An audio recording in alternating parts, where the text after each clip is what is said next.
What's up, folks? This is Justin from Books, Bricks, and Boards, and here we are back with session 3 of my Worlds Without Number solo series. We have the heroes, Din, Sal, and Ra, and we have leveled up again in this system.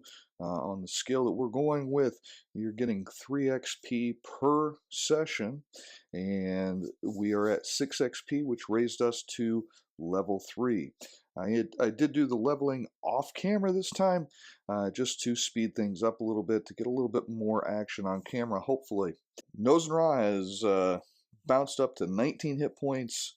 Sal is at 14. He rolled very poorly last time. And Din is up to 12, which is quite good compared to what he was at before. None of the characters gained any foci. Only Sal's attack modifier went up because he is a warrior. And we did raise some of the skills. Each character got 3 skill points, with Din getting a 4th one because he is an expert class. Because the characters are now 3rd level, they are able to have level 2 skills, reminding you that the skill is added to the action. So, for example, for the stab skill, that is essentially raising the to-hit bonus for Sal by 1 to get that to a stab of 2. And we also have Nose and Ra. Last time that we leveled up, we did not get Nose and Ra new high magic spells. You don't know what you're talking about, do you? He is a partial high mage, partial healer, and he should have gotten 2 more spells last time that he leveled. So we just went ahead and gave him 4 more spells. He also gained a new art in the high magic. So now Nose and Ra's spellbook is the Wind of Final Repose, which is basically the sleep spell. Ward Pack Invocation, which will make a weapon harmless for 1 round per 2 full levels of the caster. Coruscating Coffin, which basically is a shock spell and does a d8 per level of the caster within 100 feet of themselves, and the target can save for half. Cognitive Supersession of the Inferior Orders. This is kind of like the Beastmaster spell, if you've watched the 80s movie Beastmaster. The excellent Transpicuous Transformation that makes one willing target transparent.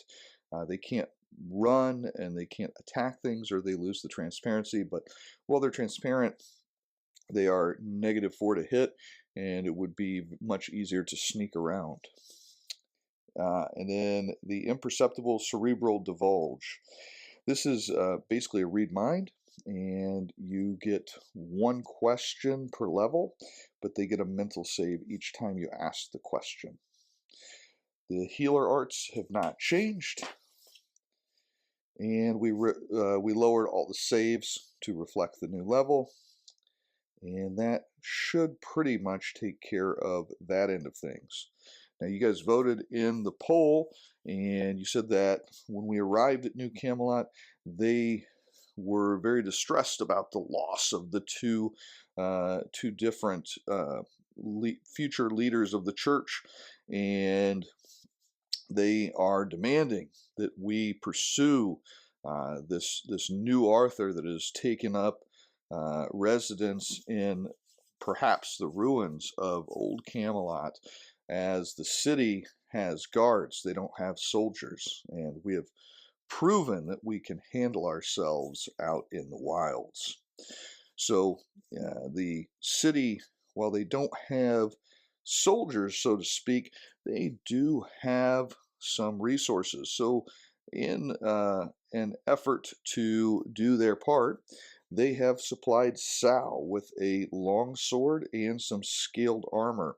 The scaled armor being that of a previous knighthood that is no longer active in the city, and the longsword being an antique from a time gone by.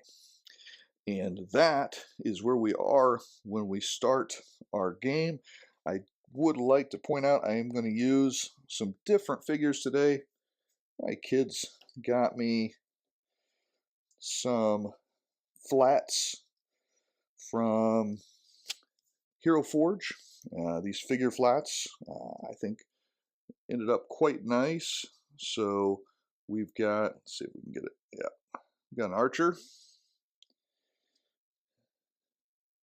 We've got a knight. And we've got a wizard. Those came from Hero Forge, like I said. Nice Father's Day gift. So we're going to put them to use here. And we will go ahead and get started. Reminder, we are right here. If you are playing along with your Isle of Avalonia document that you can get, just email me if you want a copy. And the ruins of Old Camelot are down here, just past these hills. And it's about a day's travel to get there. There's also this small fishing village of Archelay down here. But we're going to have to cross the bridge that goes over the Merlin's Fork River to get there. And that is where we start our session. First things first, let's see if we get a random encounter, and for that we're going to use the one-page Mythic Game Master emulator. We're going to roll and ask the Game Master question. I think it's a 50-50 that we might encounter something on our way. We've got a day's worth of travel, so we're going to roll our D100. I got a 12, and on a 50-50, a 12 is a yes. Almost an extreme yes, but just a yes. So what we'll do is we will roll on the Discover Meaning, and we will roll, let's roll 2 descriptions. So I got a 77. That's a double, but it's not when asking the GM a question, so it's not as bad as it could be. So quiet, and 61. Mysterious. Let's roll an action. It's a 12. Change. A quiet, mysterious change. So I think probably what I notice is that as we get closer to the ruins, we find that even the animals are afraid of what lies beyond in these ruins. And so I no longer hear birds chirping. I no longer see squirrels running along the ground. I don't see that there is any activity at all the closer we get to this ruinous castle.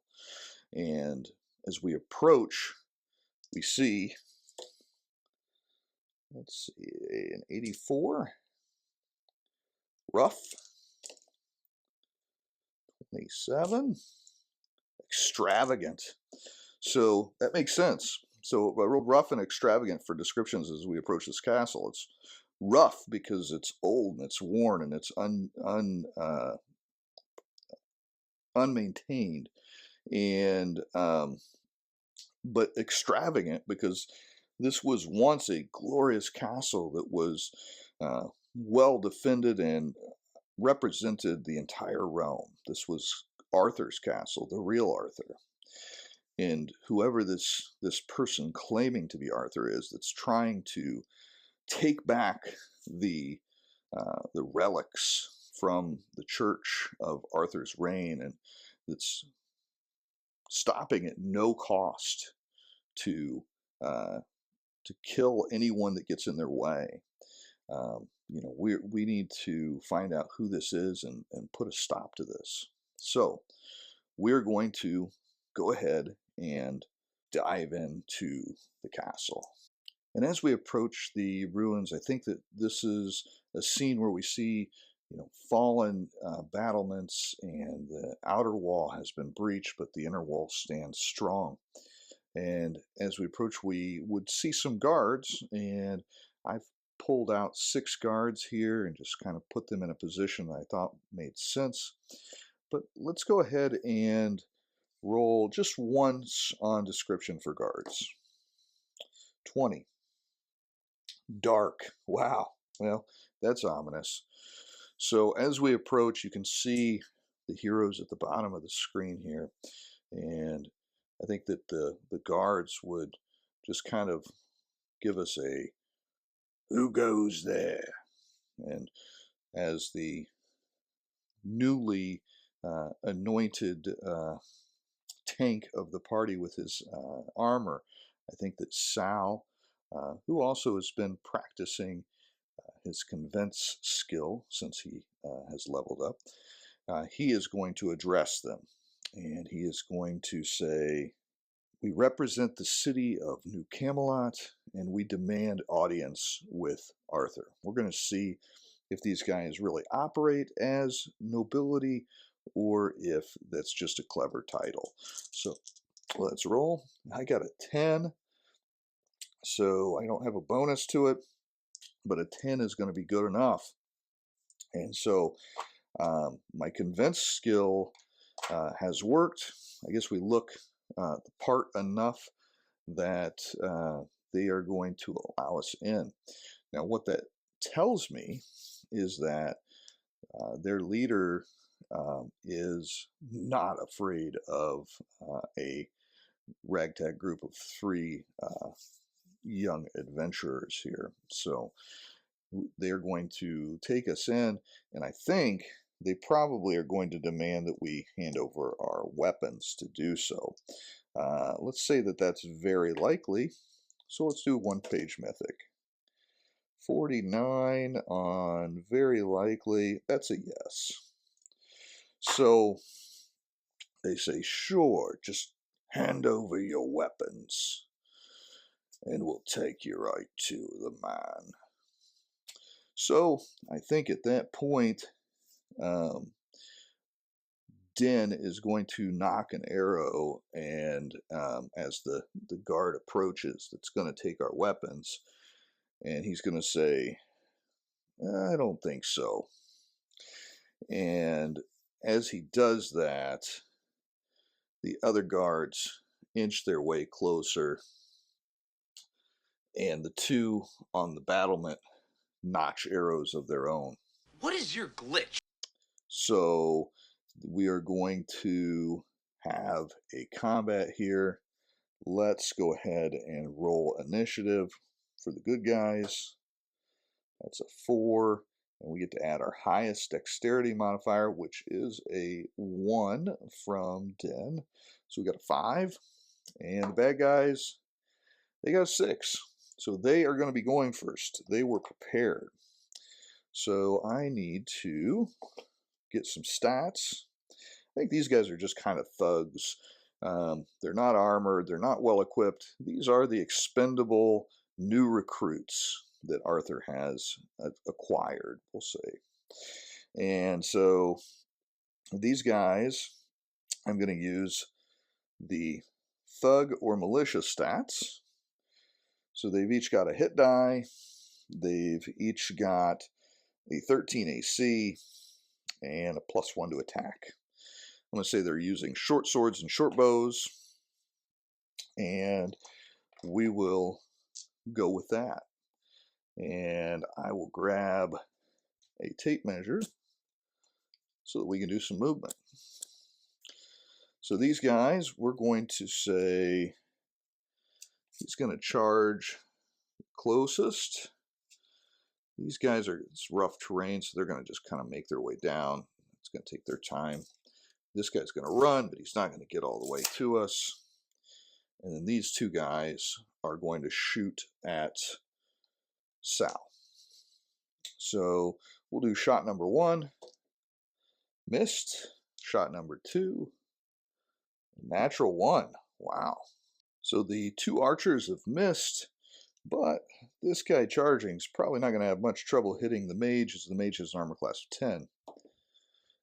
But I would be wrong about that. Everything that guy just said is bullshit. Because he got a 3, +1 for his stats is a 4, and +2 for charging is a 6. So he failed to hit a 10. So this is starting out in our favor. We are going to go ahead and then go ahead and start with Den. And Den is going to use his large bow, and he gets +4 to hit with that.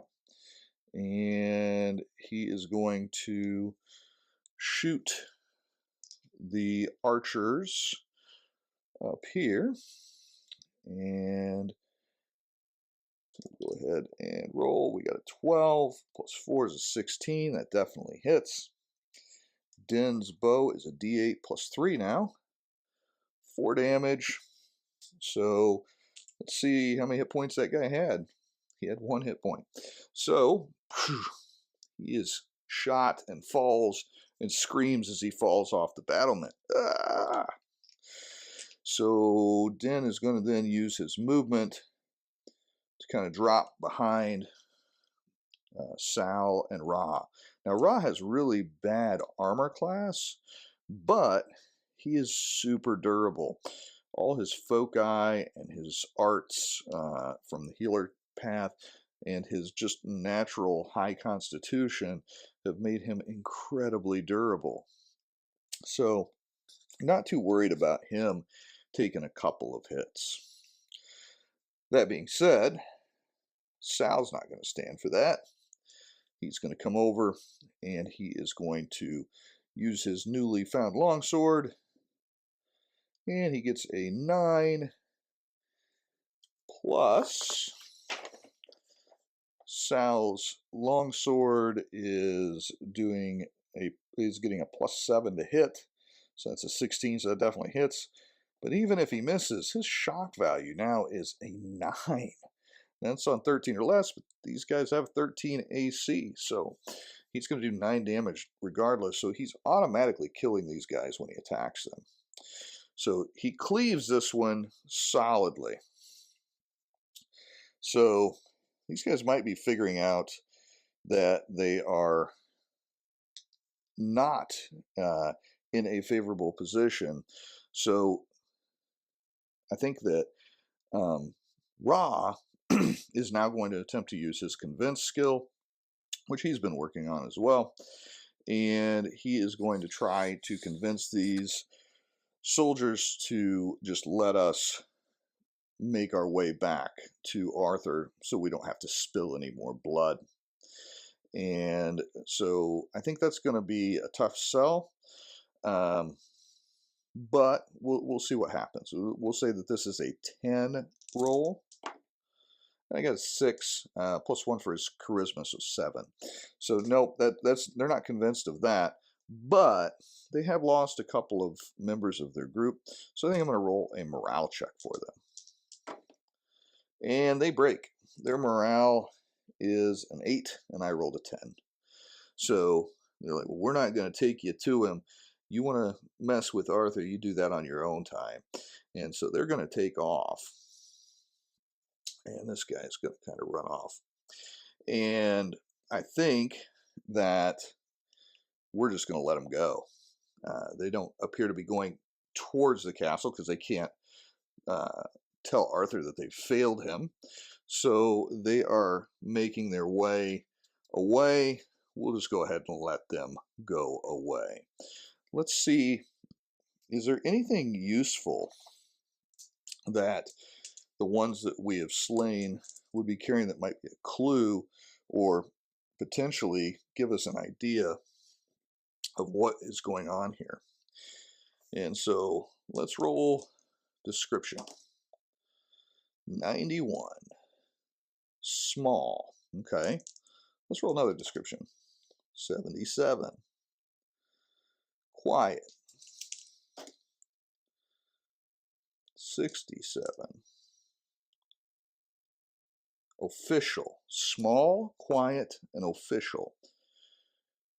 Okay, I think to me what that means is that they carry a letter with an official seal that is designating them as agents of this new self-proclaimed King Arthur.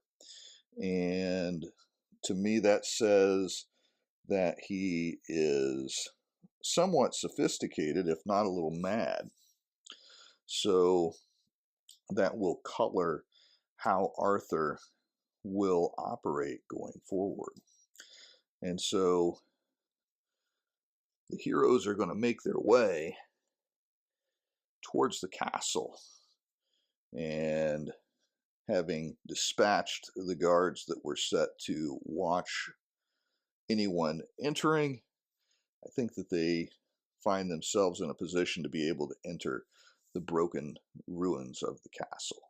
All right, and I don't know what's going to be in this castle. I don't know how it's going to be laid out, but I have an idea of what a entry room might look like in this internal area of the castle. So just set up a room that's going to have 3 paths and has kind of an ornate flooring in the center, because this is where your guests would first come in back when this was in use proper. So let's go ahead and we're going to roll a we're going to roll 2 descriptions. 25 empty, okay, and 47 lacking. Okay, so to me what this is, empty and lacking, both of those being synonyms in this context, I think that it's eerily quiet. It's shocking that there is no sign of life or any activity here. Um, I think there's a 50-50 chance there may be a trap here. And I got a 62. No, no trap goes off as I enter into the center foolhardily. So I guess we're going to go ahead and try to make our way straight in and hope that Arthur is going to be on the other side. Okay, so since we've had a couple of rolls without much activity, I'm going to go ahead and roll an action. And I'm going to let that action kind of help define what this next room is as we make our way. And I got a 91 on the action. Start. Okay. Let's go ahead and roll another action to go with. 30. Deceit. Okay. And let's roll a description. 11. Cold. So start, deceit, and cold. So I think that as we come through the door, maybe it slams shut. And as it slams shut, we realize that we are trapped in this room. And a great cold falls upon the room. And as it does, we see forms starting to take shape in the shadows of the flickering torches. Those forms belonging to long dead warriors. All right, so I think that we didn't notice because of the darkness at first, but as we start to hear the grinding of stone against stone, we see that there are sarcophagi in the corners of this room, and that the lids are opening up slowly. And out come guards dressed in tattered armor from a time gone by. And one of them raises his finger and points directly forward and says, "You are not allowed here by order of Excalibur." And I think until we dispatch these dead soldiers, which I'm going to say are skilled veterans, we're stuck in here. And so we're going to give them average hit points for their hit dice. So we're going to say they've each got 8 hit points. They've got a 15 AC, so I'm not going to get my shock damage against them. Going to have to actually hit them. They get a +3 to attack. They do a weapon +1 damage, and they get +1 to their shock damage too. Let's go ahead and roll initiative. We got a 4 with the bonus, and they get an 8. Yeah, we're not showing our initiative today. So they are going to go ahead and make their way. And I think that they would naturally want to meet the armored opponent. I think that that is their preference, but one is going to end up on Den just because they can't all fit on Arthur. Or not Arthur, my goodness, Sal. So they are going to have 3 attacks on Sal, and I don't think they can charge. I think that they're moving very slowly. They've been in their sarcophagi for a couple hundred years at this point. So let's go ahead and roll 3 attacks. 5 is going to miss. They're getting +3, so they got an 8. 18 is going to hit.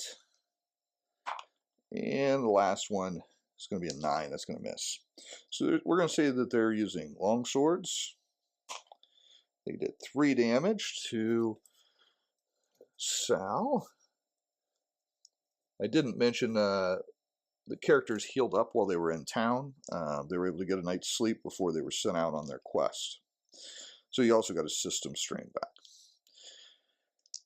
The 4th one is going to make his attack on Den, and he misses. Okay, so I think that we're going to start with Nozenra.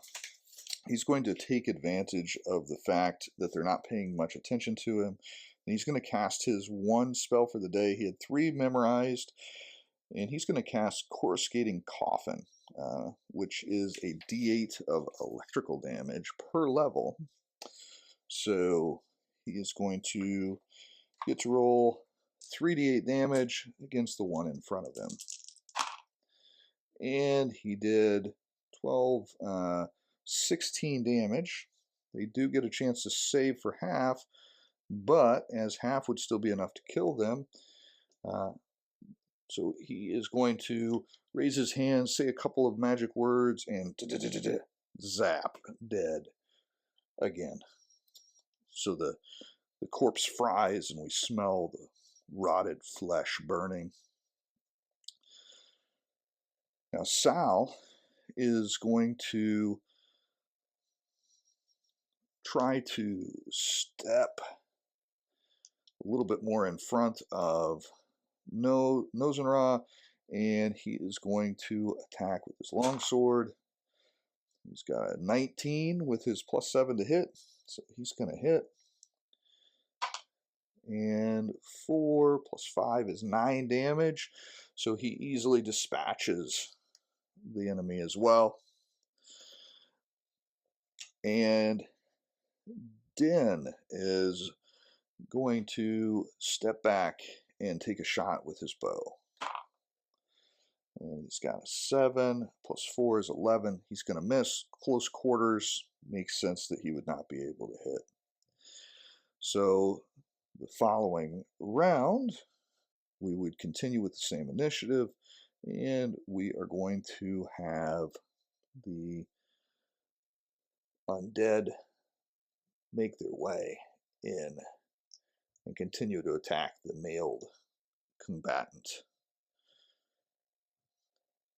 So first attack, 6 becomes a, they were +3, is that right? Yeah, they got a 9 then. And they got a 12 on the second one. So they are not hitting. And they're pretty much ignoring everybody but Sal in his armor. So we're going to go ahead and go with Sal. And Sal is going to attack the one closest to Den. So 9 + 7 is 16. And their AC is 15, so he hits. And he does 13 damage. My goodness, he's a beast. Whack. And he chops it down, lopping it in half. The body not holding together as well as it would have if it were alive. And that opens up Den to take a shot. And he misses. did forget I need to roll back one thing. Den had stepped out of combat to be able to get a shot last round. That should have allowed a free attack because he did not make a fighting withdrawal. So they would have got a 9. They would have missed him. Okay. We still have Nose and Raw to go. He has no spells left. He only had the 1. He does have his staff, but he gets no bonus to hit with it. So, yeah, we'll see what happens. We'll just walk up. Roll our dice. 13. We missed. And now it is back to their turn. I don't think there's any chance, since these are bound undead warriors that are created for the duty of protecting this area, I don't think there's any chance that they give up. So, going to continue to attack Sal, and he clanks ineffectually against the newly found scale armor that Sal has acquired. Sal is going to make his attack, and he gets a 19 after his bonus to hit, and he does 11 points of damage. Whack.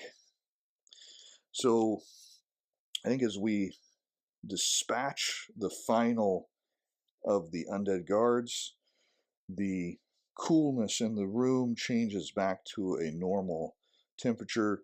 The flickering lights gain a little bit of brightness, and the doors all open.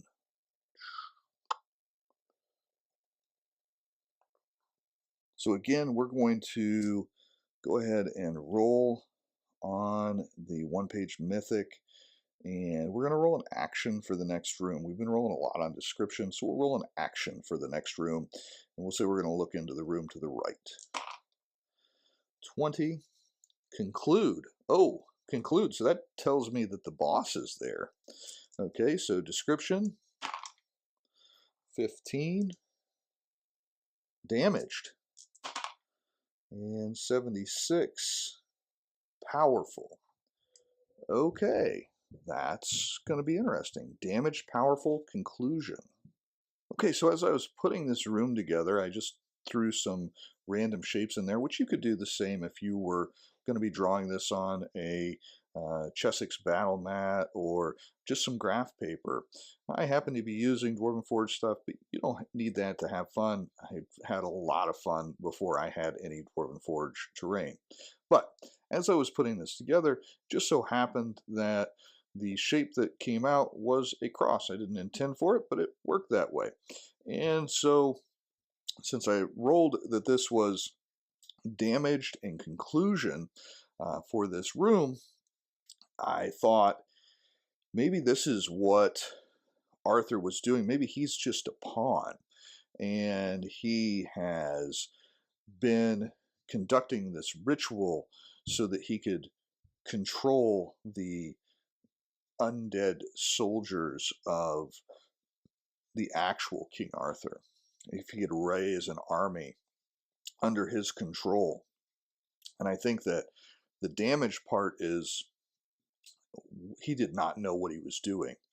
And the sorcerer that he had that was enacting the ritual to do this ended up opening this chasm to souls of the dead that are buried underneath the ruins of old Camelot. And what this Arthur has found is that he is not in control of these. He has been duped. Some other nefarious force has convinced him to do this, but he is actually not the one that is going to be controlling these forces, and he's realized too late. And now he's both mad with frustration and anger and power. He still thinks of himself as a king. He has become delusional. And so, as such, I think that we come into the room and Nose and Ra, which would be the best qualified to kind of understand what is going on here, he would just say, "What have you done?" And Arthur would look upon them with disdain and just say, "What must be done?" And I don't think he even gives us a chance. I think that he is just going to run and leap and charge, and he's actually going to go straight at the mage.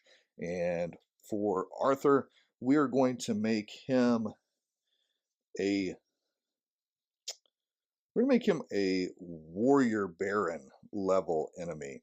So the warrior baron level enemy is going to have 6 hit dice, so we're going to give him 24 hit points. He's going to have 18 armor class. He's going to get a +8 to attack, and he'll do weapon +3 damage, and he's got a 2-handed sword. So I'm going to give him the first action because I think that we are just so shocked by the scene that we see here. And I think as Arthur is jumping over the chasm and leaping towards Nose and Raw, as we see spectral arms reaching up from the chasm and starting to crawl their way out very, very slowly. Nose and Raw is going to say, "The book. We must save the book." And so here is Arthur attacking Nose and Raw with a charge. So he's getting +10 to hit, so that'll be a 23. He is definitely hitting. He's doing a D12 of damage, +3. So he did 10 points of damage to Nose and Raw. Okay, so Nose and Raw is in pretty bad shape. He's down to 9 hit points. But he does have Vital Furnace, so that he can negate all damage from an injury. And he has to commit 1 effort for that. So he's going to do that. So I think he is going to commit 1 of his 2 healer effort to negate the 10 damage that Arthur did on his mighty leaping charge with his 2-handed sword. I think the blade just kind of hits Nose and Raw and glances off for some reason. I think that it is divine intervention. And with that,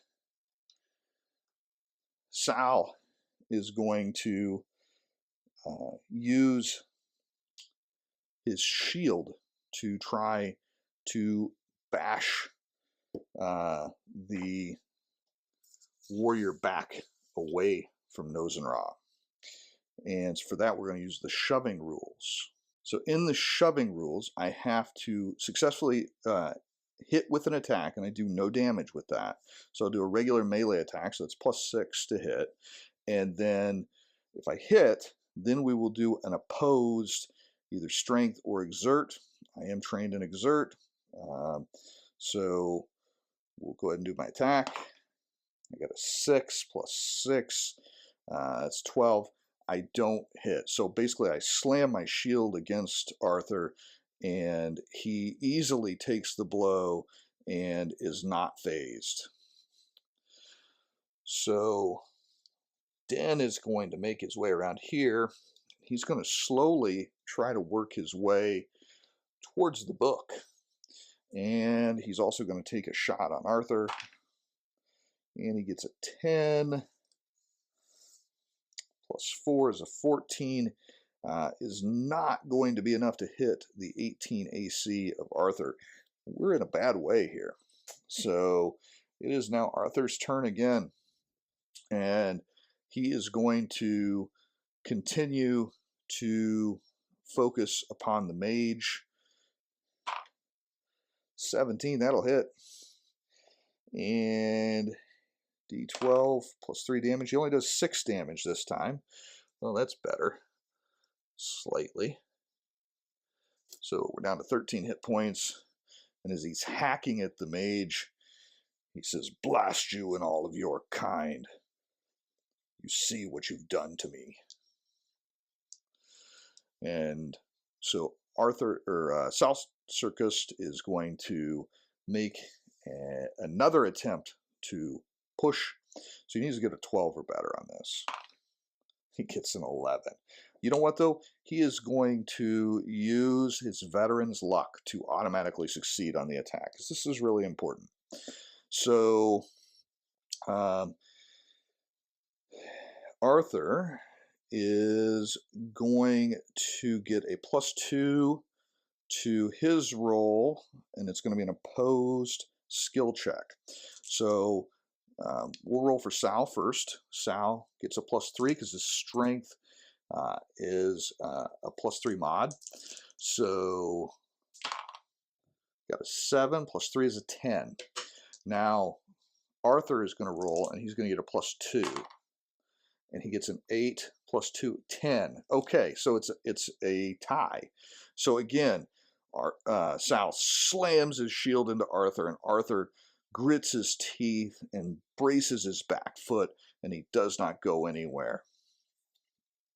At this time, the mage is going to try to, we're going to go ahead and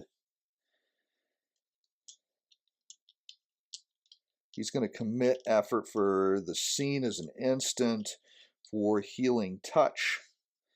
And he's going to heal himself for 2d6 plus heal. So 5, and he's got a 0 heal. So he's back to 18. So he says a prayer and lays his hands upon the wound created by the two-handed sword, and it begins to close, so there is still a mark. And then Den is going to shoot his bow at Arthur. 12 plus 4 is a 16. Still, no, did not hit. Making his way around towards the book. I think Arthur's going to pick up on that here pretty soon. And then that is everybody on our side. So I think Arthur, we're going to ask the Oracle, does he notice what Den is trying to do, or is he too focused? I think it's a 50-50. 86. No, he definitely does not notice. I think he's really focused in first on the wizard, and then now that Arthur has nearly toppled him very closely, they came to a standstill. I think that Arthur has focused his attention on the warrior. And so Arthur is going to attack Sal this time, seeing a worthy challenge to his strength. And he gets a 14. No, I'm sorry, he gets a 19. So he hits, and he does 11 points of damage, which is exactly what Arthur... You keep using the word. Or what Sal is currently at. I keep calling him Arthur. So Sal is at 0 now. He is on 0 hit points exactly. Okay, I've put a marker.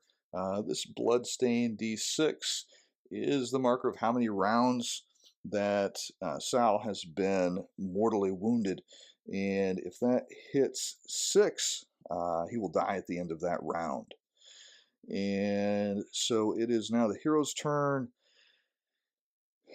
Den is going to grab the book, and then he is going to attempt to leap across. And so with that, we're going to say it's not really, we'll say that that's going to be, ooh, that's strength. Let's not do that. I don't think he's strong enough to do that. We're going to go back around. We'll do the slow way. And Nozenra is going to use his action to try to heal Sal. And he heals him for 9 hit points. Gives him a point of system strain, which Nozenra got system strain on the last round as well.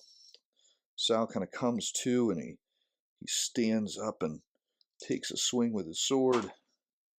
We'll take away this. And, of course, he swings ineffectually because he's just been knocked unconscious recently. So that is everybody's turn from our team. So now it's back to Arthur again. And I think that is going to be enough. Seeing the power of the wizard, that he is going to focus there, but he may have noticed Den at this point. So we're going to say likely that he noticed Den. 33. Yes, so he has noticed Den now moving with the book. So I guess Arthur is going to say blasted wizard. And he is going to turn and change his focus and charge Den, which will allow free attacks from Sal and Ra. So Sal gets a 15, so he hits. He's going to do a d8 plus 5, so he does 7 damage. 7 damage on Arthur. And we'll see if the wizard can hit. No, of course not. And then we will get Arthur's turn out of the way. He misses. So he's so enraged that as he charges over, even with his massive to hit bonus, he's getting a plus 10 to hit. Oh no, actually, I stand corrected. With his plus 10 to hit, he did actually hit. Wow, that's bad. Okay, but he only rolled a 1 for damage, so that's the dice trying to support my mistake there. So 4 damage to Den, meaning that Arthur didn't get a good cleave on him. He just kind of nicked him. Den's pretty agile. He kind of ducked it a little bit. Still got caught with the blade a little bit. And I think that on our turn, enraged, Sal is going to charge. It's going to give him a plus 2 to hit on top of his normal plus 7. So that's a 20, 22 actually. And that's going to be 11 more damage. So he's taken 18 now of his 24. So Sal runs behind him and stabs him solidly in the back, releasing a flow of blood from Arthur's back. But I don't think he even really acknowledges it. He's so enraged and mad.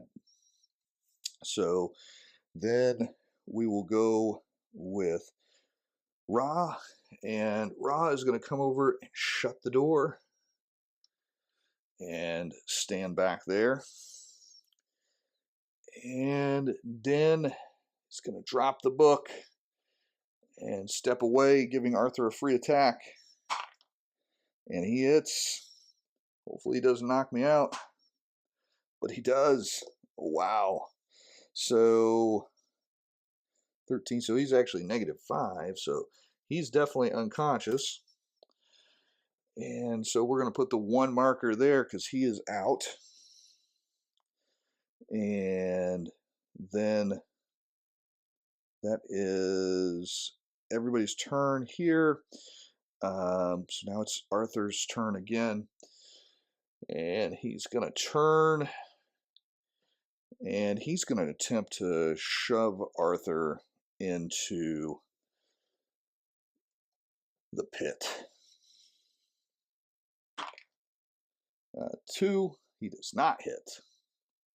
He probably says something menacing and guttural like, "You can join them, knight." And seeing that his ally is down, he's going to start to make his way around. And we'll go Sal on Arthur now. He got a 5, goes to a 12. He does not hit. But he is standing precariously next to the edge of the pit, so there's going to be a chance that he gets shoved in. And now back around, we're going to go to Arthur, and Arthur is going to try again to shove Sal into the pit. He's going to say something about, here, another sacrifice for your army. And he rolled a 3. He missed, so an 11's not going to do it.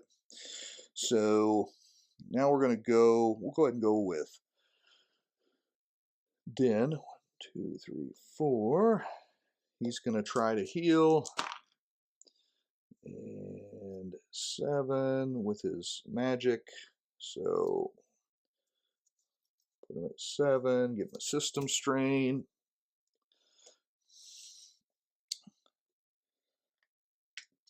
And Sal is going to go ahead and attack. This is a pillow fight. 5, missed. Den is going to fumble around with his bow and try to shoot. And he gets a 20, so he does hit. And he gets a 3, plus 3 is 6, which is exactly enough to put down Arthur. And I think at this point, the adventurers grab the book and they make their way out of the remnants of the castle, and they slam the door shut, and maybe even as they're leaving, they knock over one of these sarcophagi in vain. It's not going to stop the ghosts and the undead from getting out, but we make our way out with the book, and hopefully there will be a wizard powerful enough to undo what has been done. All right, so that was session 3 of my Worlds Without Numbers solo series. Reminder, we're going to do 6 of these overall, so got halfway point just now, and the story is really starting to unfold. We're starting to see some things that are world-changing happening, and so next month in July, at some point, we will have our 4th episode. But if you've been enjoying the channel, please do be sure to like, share, and subscribe. It really helps to keep the videos in the algorithm and allows others to see the videos. And I appreciate you guys watching. I appreciate all the comments, and I appreciate just the hobby in general. So until next time, this has been Justin with Books, Bricks, and Boards. Good gaming, and God bless.